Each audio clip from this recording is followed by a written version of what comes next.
Hello, Earthlings. It's time to reset your cultural dial. Coming your way next on your favorite device, from the Hoosier State to all the ships at sea, it's the Crawfordsville Peachcast. And now, here's your second or third favorite Dave from Indiana, Dave Peach.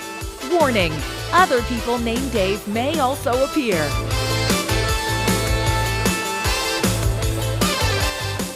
Thanks, CD. This is the Crawfordsville Peachcast. I'm Dave Peach. I'm Dave Meyer. Hi, Dave. Dave, it was great to see you in person yesterday. Dave, it was a treat. We don't normally get to be in the same place at the same time, physically all there with not only friends, but family. Your son there, Matthew. He was there, yeah. Not only it was quite an occasion, I would say. Not just gathering at a Butler game, but kind of preseason, feels like all the hope of what's going to happen for Butler this year in basketball. We're feeling good, Dave, and to see everybody back together, and it's a positive thing. Chicago State, the opponent, the Cougars. The Cougars, Dave. I got to tell you, when I first saw Chicago State, I'm thinking, is that a real school? It's been a school a long time. It feels like Fred's Bank kind of name. It could be like coach was Minnesota State, exactly. Chicago State. Yeah, it feels like a fictional thing, but it's not. I looked it up. Been around a long time. Spoiler alert! Next season, season 5 of the Crawfordsville Peachcast, we will do Gabe Kaplan's Fast Break. Oh, I'm excited! I'll pick that one. Okay, now tell me this. Now, were you weighing that with the fish that saved Pittsburgh? I've seen both movies. Okay. Dave, how many people do you think currently living can say that? Let's talk about, first of all, what are the two movies? You've talked about one. The Fish That Saved Pittsburgh was with Marv Albert and something about Pittsburgh and a fish saving it. Was it Julius Erving, I believe? I think he was, yeah. Yes. Okay. Fast Break is Gabe Kaplan taking a head coaching job, going across country. We love the cross-country journeys on the Crawfordsville Peachcast. So he's on the East Coast, goes to the West Coast, and he's coaching, and eventually takes on Old Lloyd, the coach, Old Lloyd. And I'm just making that up. I have no idea his name was Lloyd. But anyway, and of course, Fast Break, a movie about basketball with Gabe Kaplan, would feature the song With You I'm Born Again by Billy and Sarita. What? Oh, hello? What? Dave, that is How did that happen? That is a dramatic Was it Billy song. Preston and Sarita? Billy Preston. And Sarita, With You I'm Born Again. Yeah. And it's like, from Fast Break, really? We'll talk about that. That's season 5. We got to wind up season 4. This is the last movie of season 4, and we had to call an audible because we couldn't find Grand Canyon. It wasn't available. I know. I blame myself. I don't get it. It wasn't on YouTube. It wasn't on anything. It was not, Okay, folks, I don't know if you look up movies for your podcast, but we do. So when I go and I hit a movie, it'll show you where to stream, and usually 8 different options, some of them free. They're either all free or they're all pay. Kind of the way that works. There might be a little mix there, but maybe you subscribe to Stars and you get it free. So, but it's all just laid out perfectly. So I hit Grand Canyon, and I hit it again, and I couldn't find it. It's like, oh, here we go. Eddie and the Cruisers all over again.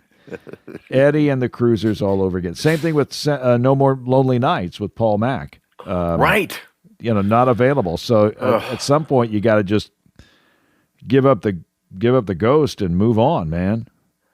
Give it up, Dave. Sarita spelled Syreeta. What a call, Dave. What a call. Well, I've got the soundtrack at home. Not kidding. Got it on album. Got it on vinyl. Okay. I got it on vinyl.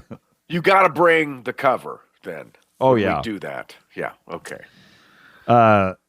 So I guess if the original movie is not available, I guess we got to go Anna Kendrick, and you called it Mr. Right, and here's the really incredible thing that has occurred on the Crawfordsville Peachcast. Did I thank CD? Did I thank CD? Thank you, I CD. think you did. Okay, Always. I think I did.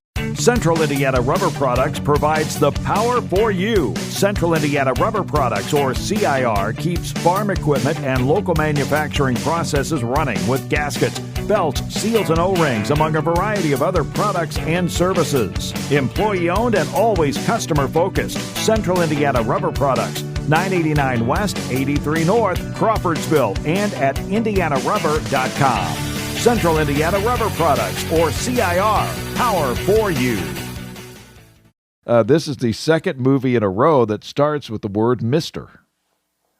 Oh, We had Mr. Saturday Night last time, and now we've got Mr. Right. We just dropped the Saturday part. It's just Mr. Right. Mr. Saturday Night? No, Mr. Right. This is a romantic action comedy. Yes. Heavy, some F words, plenty of violence. Yeah. But very, I would say for the most part, it's, some of it's funny. Okay, let's say that, even though it's done in almost a theatric, very structured kind of way. Because he's a dancer, Dave. He's not just a crazy assassin. He's a dancer. You threw this movie at me. Why did you pick this movie? Because I was thinking, okay, what's this movie? You know, what's the, you know, okay, here we go. Its budget was $7.5 million. Million. Right. I should be able to say million. Million, yes. But it not made, a big budget. And I looked at it. And I go, man, it made $830 million. So man, that's pretty good movie. And then I looked a little bit closer, and I saw it made $830,334. That's less than The Amazing Buck Howard. Yes, Dave. Which is hard to do. We're under. I mean, we're under $1 million. Were there 8 screens in Scranton, Pennsylvania, or what? Did they distribute this movie? I mean, what happened? What happened? Yeah, Fred Dave, Willard. Thank you, Fred, for supplying that. The late, great Fred. You know, I don't know. Okay, first of all, this movie, I came upon it, I believe, through HBO. You were the only one. Okay, yeah. And I think this was pandemic time, so let's say 5 years ago. I catch parts of it a couple of times. Okay? And then I look up some clips. But, Dave, I'm not really familiar with the entire movie until yesterday, of course. So why did I pick it? I think I picked it because Sam Rockwell's character was kind of an interesting take on the, I don't know, assassin genre. As I understand, no relation to Norman. No relation. That we could see. See. Sam Rockwell plays Francis in the romantic action comedy. If you're thinking about making another one, maybe you could turn a profit.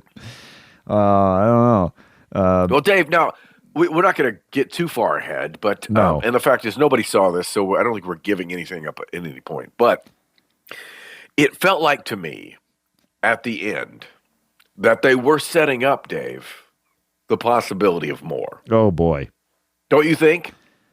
The way it ended? It definitely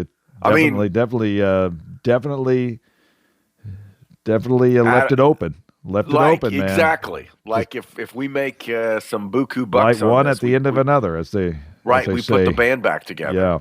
Because I also thought too, we'll get into this, but the Tim Roth character. Yeah. I don't. Did we kill him, Dave? Hopper. In the end, is he dead? I don't know. I think it's up to debate. So that's why, in my mind, again, another reason why the sequel that will never be made, they were hoping to make. Mr. Right, movie number 73 for us. This is the finale of season 4, a 2015 movie starring Sam Rockwell as Francis, Anna Kendrick as Martha, Tim Roth as Hopper, Paco Cabezas, who I believe directed this. He played Paco. Angan Mount played Richard Cardigan, and he has a last name. Very rare in this movie. And James Ransone, I hope I'm saying that right, or Ransoni, played Vaughn. James Vaughn. No, I'm just... James. Let me do that again. Vaughn. James Vaughn. James. Dave, if you read the wiki on this, it has like a very like it's almost a complicated backstory. Like I guess I saw everything that explained to me, but I can't believe there's a this whole movie didn't make $1 million. How did it not make $1 million, Dave? Okay, what is the I mean, song? Anna could have given up she could have bought a few tickets for some kids and some theater troupe or something. I mean, good night, nurse. It feels like we should ask Anna and Sam. Did you have a good time? Did you have a good time? All shot in New Orleans, Dave. The Crescent City. The Crescent for what City, that's folks. Worth. I like the music. What is the song when they're throwing the knives? It's like popcorn, but it's not popcorn, Dave. Bum, bum, bum, bum, bum, bum, bum. I don't know. It wasn't that. It was, I don't know. We'll have to look up the credits, Dave. But it was familiar.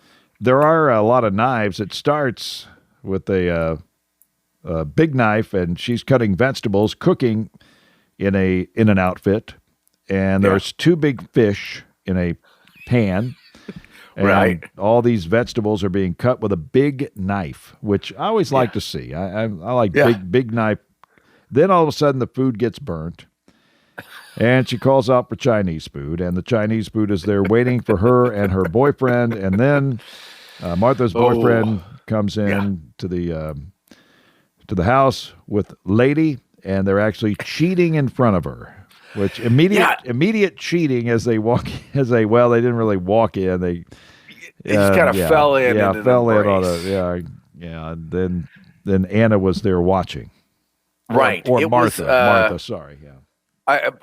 A part of me was like, okay, like not a big lead up to the exposition.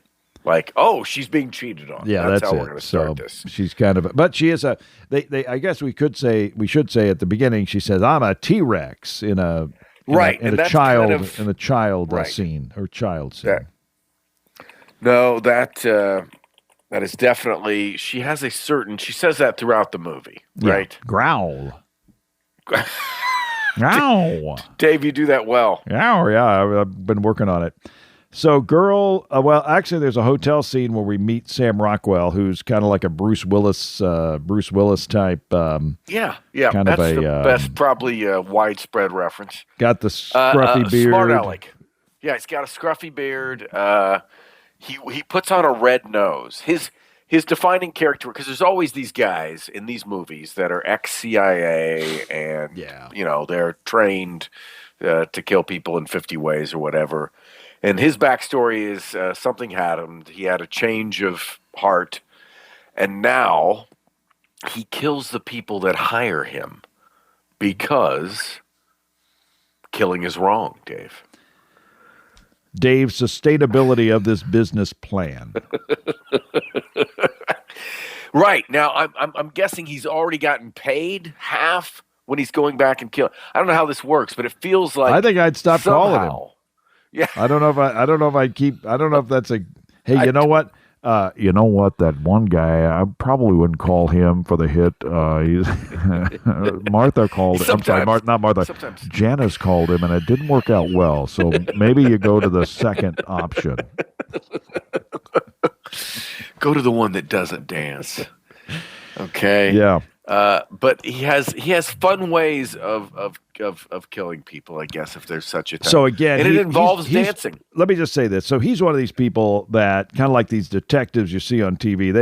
They've made all their money and they don't need to make any more, and they can just kind of walk around. They can have 5 assistants that help them solve crimes, and it's just they got independently wealthy. They don't have to worry about anything anymore in that regard. Back to you, Dave. Dave, it's quite a movie. Now I don't know. So we have this guy who kills people who kill him, and he kills the people who hire him. Yeah. Not necessarily the people. He never gets killed, or the movie be over. He never gets killed. Yeah. He once gets shot with a shotgun almost in the face, and survives that pretty well. Doesn't he block it with his hand? Blocked it with his hand, but then later it didn't seem like his hand was that affected, Dave. So the girl Anna Kendrick, Martha, meets the former hitman in a CVS, let's just say. Yes, that is. And they bump into each other, and a bunch of things fall, and he catches them. And they kind of look at each other, and it's slow motion. And this kind of ties into this thing that you're going to learn about, which is he feels like there's this rhythm to life where everything is on islands and you move with the rhythm of it. I'm trying to think what he calls it. Basically, I don't know. I wrote it down, Dave, but here it is. He believes that underlying all physical objects tie a current that is precognitively anticipated. In other words, he feels like he can feel the rhythm and see things, and she has this too. And so at first, he throws a knife to her, Dave. No, he throws a knife up in the air, right? Yes, knife in the air. And then what happens? He catches it. He catches it, and she says, like, what are you doing? Like, she immediately has a, I'm dating a guy who See, throws we're back knives. to the knives, folks. We were cutting vegetables with them earlier, and now we're throwing them in the air. And it's kind of a pretty cool visual sequence that has that music that I can't think of. And they're throwing them at each other. They're throwing them at each other. And then all of a sudden, she can start catching the knives. She's starts catching the knives. See, very easy to do. I would not, I was thinking maybe, don't try this at home, folks. Right. Ever. Not would be, you would be, that would not be a good thing. But in this case, they're able to throw knives, bullets go in slow motion, and you're able to dodge them. You can put up your hand and stop some pellets coming out of a rifle that's fired at point blank range. I mean, it was described as an Elmer Fudd shotgun. That's right. So eventually, and I don't know how, I'll let you work us through this, but okay. Anna eventually says, I'm in. She is in, full in, and about this time they get caught, I would say, by the bad people. Multiple bad people. There are people, some of these bad people are trying to hire him to kill other people. Some of the bad people are just trying to kill him. His former associate is Hopper, Tim Roth, who is an interesting character who can do voices well, I would say. Now help me out. Tim Roth is a good guy or a bad guy? Oh, he's a bad guy. Okay. He impersonates an FBI officer for a while. So in other words, this organization that he's with, they are so proficient in this skullduggery that they can actually create an FBI agent to work with the New Orleans Police Department. That's some pretty connected stuff. And they didn't, I would say, shine a positive light on the New Orleans police officer that they showed as his partner, as far as being bright. So just to explain, folks, so Hopper, played by Tim Roth, is a guy that, for some reason, he wants to get Sam Rockwell, a.k.a. Francis, out of the picture. They at once worked together, is the whole thing, and then Sam Rockwell had a crisis of conscience, change of heart, and left the organization, I'd say. So now he's been set up as a fake FBI guy, in an effort to finally take out Francis. So Anna is in, and I'll let you take us to the point that Anna is in to the time that Anna is kidnapped. Okay, so this is where it's I don't even want it gets too complicated. There are two brothers who are bad guys, and one's trying to kill the other, and one is trying to deal with his anger issues. Let's say. Then there's this guy Johnny Moon, who's kind of he thinks that he is not Jackie Moon, but Johnny Moon. Not Jackie, but Johnny Moon. And he thinks he is, I'd say, a character of ill report. And anyway, he's one. So there's some bad guys over there. The Tim Roth character, all of them are after our guy Francis and Martha, who is now fully along for the ride. So I think they sneak up. I'm trying to think. They basically knocked out. They took him. They knocked him out, and then they took her, and then in the process, he basically she's not really scared. Is what's kind of some of the play on that. As he's going about trying to get to her, he takes out bad guys. There's this one bad guy who's kind of his friend. The African American guy. I'm trying to remember the character's name. Dave, I'll have to look it up here. You can look it up. But Steve. Steve. Yeah, Steve. He called him Steve. So. They share some gummy bears, and Sam. Right. Francis likes the green ones, and he doesn't like the green ones. I personally, I'm kind of the same way. I like the green ones, and my family, they don't like the green ones. So I go, man, we have something in common. So besides the murdering people, yeah, Dave, we haven't started that yet. You have things in common. Dave, this is my ringtone that I'm trying to shut off. Sounds like the opening of the Liberace variety show in 1968. It is, my friend. It is actually the theme song for the Real House Guest of North Hollywood, another podcast. We try to be friendly with some podcasts. There's 4.7 million of them. And we're only aware of one of them. 3.2. We're one of them. We're one of them, and we're proud to be in this this sorority of podcasters.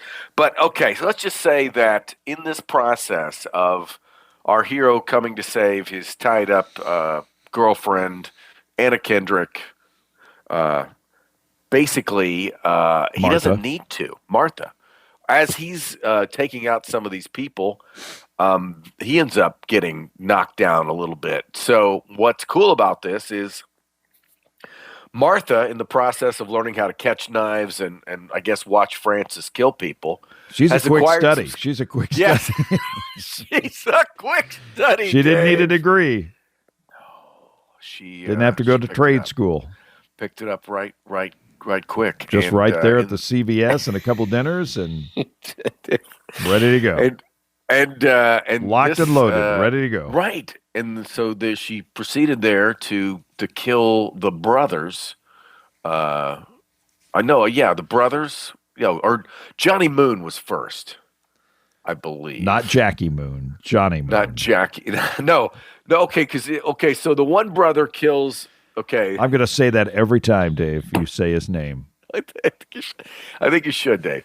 So okay, the one brother who has the anger issues gets killed by the other brother. So that takes him out. I see a diagram. Can you see an org chart? Oh, do you like The Godfather, Dave? When they have in the congressional hearing scenes. You gotta. I slow that down I freeze that every time. Yeah, you want to see. Who's where? No, Rocco. Dave, there's Rocco. There's Rocco. There's Al Neary. Where's Al Neary? No, Rocco. Is it Al Neary? That sounds like a singer. Al Neary. I think it is Al. Well, you're thinking of Al Martino. Al Neary. Johnny Fontaine. That's right. But I don't know, did Neary have a first name? Al Neary. I think it was Al Neary. I think you're right. I think so. Go ahead. Back to you. Okay. Well, basically, it's just this movie ends stylistically, which is you think. Betcha by golly wow. Right. You think that Francis, our dancing hitman, you think he's going to save the day of Anna Kendrick. And Dave, she laughs in the face of danger. She kills one with her bare hands, and then she shoots the other one several times. And she expresses to him before she's doing it that it's going to happen. So very much in that kind of Bruce Willis yippee-ki-yay style, I would say. We confirmed it's Al Neary, Alneri. Ooh. And I can't think of the name, but it's kind of like when De Niro took out the guy, the mafia boss in Godfather 2 on the stairwell. Okay. Or outside his door to his apartment. What was that guy's name? Don. I forget what the guy's name. Don Fertitti or something. But like he had the wraparound around the gun, and he timed it to the fireworks. Yeah, Dave. it was similar to that. Scene. So we like to throw in Godfather references. So Anna and I mean, you wrap up the movie. I've got a little bit of age differences and things like that. It basically wraps with the two of them walking away. Steve, our reoccurring African American gummy bear liking doesn't character, like the green ones. He ends up. It looks like Hopper is going to kill our character, our Francis, and he shoots Hopper. Right. So he shoots Hopper. So Steve. They say goodbye to Steve. Then they cut. The end of the movie is you see Francis along with Martha eating out someplace in what looks like a vacation place. And then you cut to the CIA or who's ever trying to take them out. And then basically you see on a scope, you don't see her, and then you see him hold up a sign that says, "Where's the girl, fellas?" I think, or something to that effect. So you're just going to spoil this whole thing for the I'm giving it up, Dave. for the thousands of people that are ready to watch Mr. Right. I mean, just go ahead and end it. Right there. Well, at that point, Dave, Anna Kendrick takes over and basically takes out these fellas with the red nose on, I believe. And then we roll credits. Dave, okay, what do you think of this movie? See, the thing of it is, I like watching these movies without reading anything about them. Okay, clean. So fairly clean. When I saw the movie, I thought, well, not terribly fantastic, but not horrible, Right.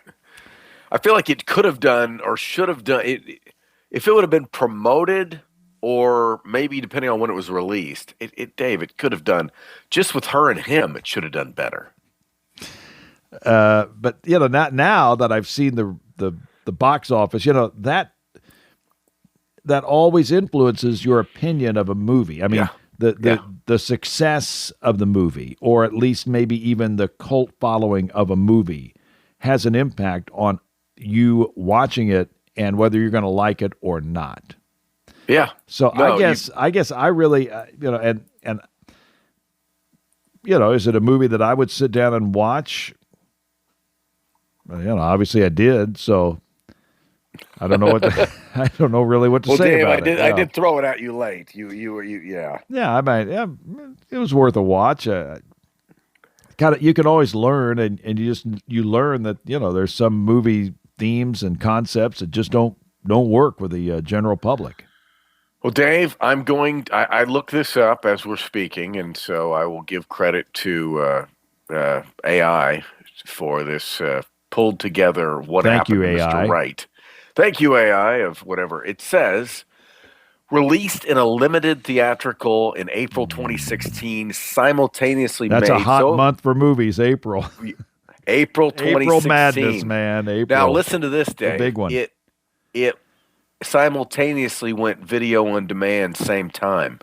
So it was never intended for a major box office run. It played in less than 40 theaters. Mixed reviews from critics praised the chemistry and performances of the actors, but it had a limited release, and video on demand focus means it wasn't widely known, has found an audience through streaming and home video.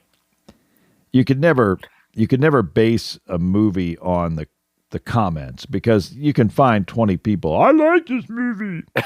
Are they really people? I don't even know. Are they bots or whatever? When you look at YouTube and people talk about the movie, but I do have some numbers here. Anna turned 40 this year. Anna Kendrick is 40. Wow. She was born in 1985. That seems, I know, yes, she has definitely been. I remember her first movie that I'm familiar with was Up in the Air, George Clooney. And I guess that was a while ago, 2009, I'm thinking. Sammy, born in 1968. He is 57, so he's 17 years older than her. That is confirmed. Wow, Dave. Okay. I would say he played it younger, or she played it slightly older, but she always looks to me like she's about 23. Sam has never been married. He's in a relationship with Leslie Bibb. Who, Dave, you would remember from Help me. White Lotus. Oh, okay. I can't publicly say I watched that. Okay. Okay. I'm trying to we're trying to put that on the QT. Sam was actually in the third season of White Lotus, but I can't really publicly say that I think that partaken was of that movie. That was widely on the interwebs. That information. I watched the CBS cleaned up version of it. So anyway, no, that's good. Anyway, but I don't want to say on radio or TV that I actually watched the White Lotus. So I'm not going to. Sam was also in the movie The Green Mile. Yes, a very memorable performance of one of the scariest people that I can recall in film, Dave. Do you remember that movie? The Green Mile. Oh, yeah, Tommy Hanks and that one guy, the taller guy, Michael Chilkus? No, it's not Chilkus, but Michael. It's got a. Well, I know Michael Clark Duncan, or is that? There you go. Did I get that right? There you go. No, I'm talking about it.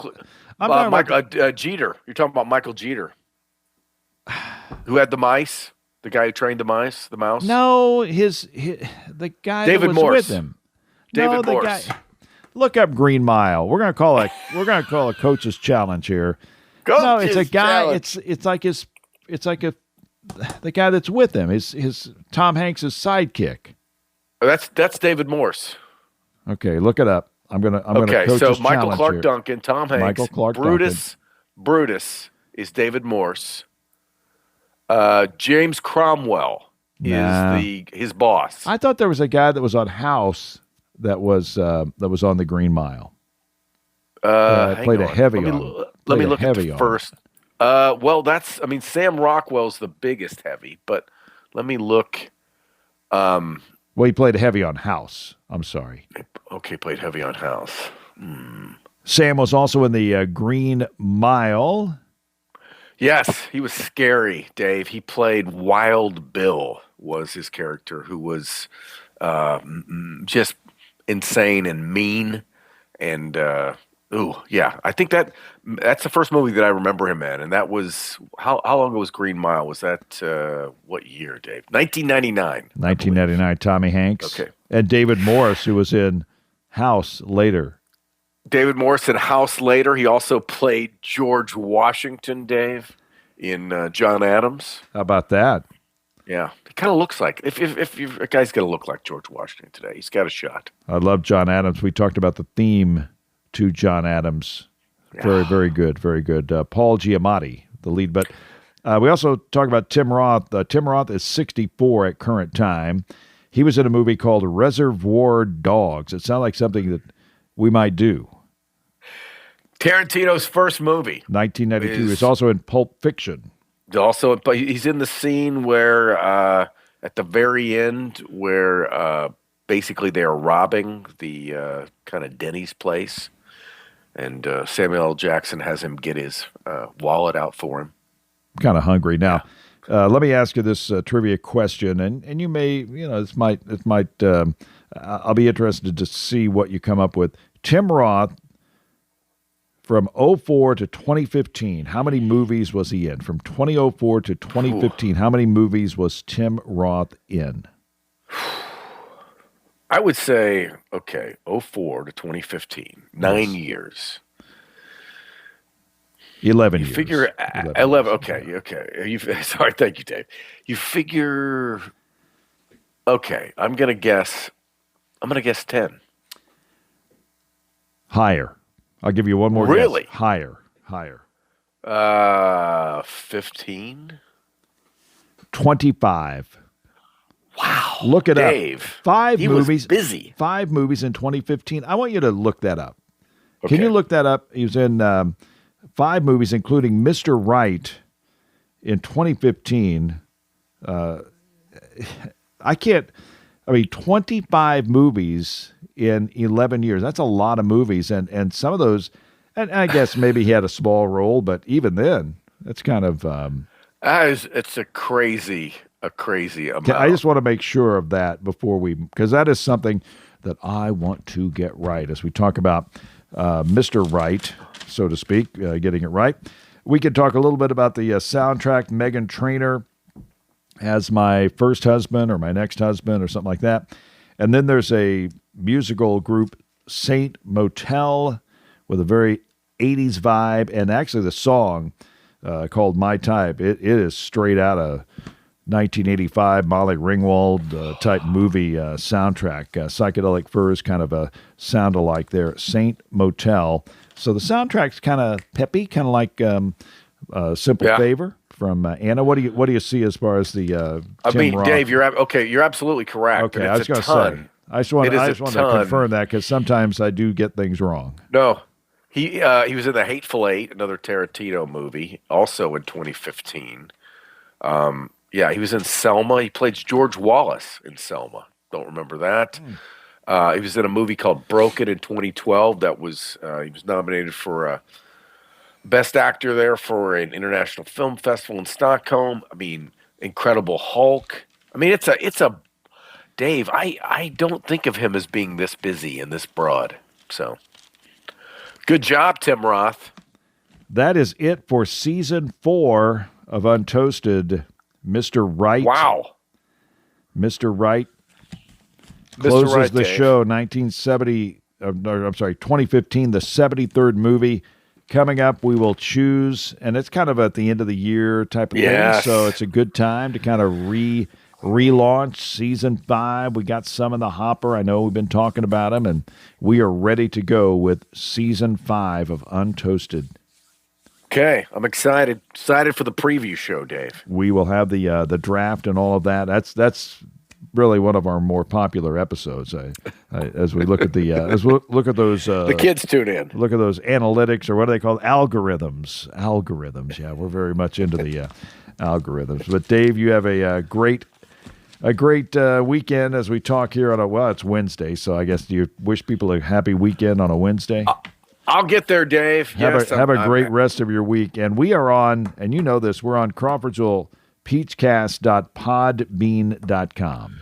.podbean.com. CrawfordsvillePeachcast.podbean.com. Like, share, and subscribe. We're on iHeart, Apple, Spotify, YouTube, and Podbean. Dave, always a pleasure to talk to you.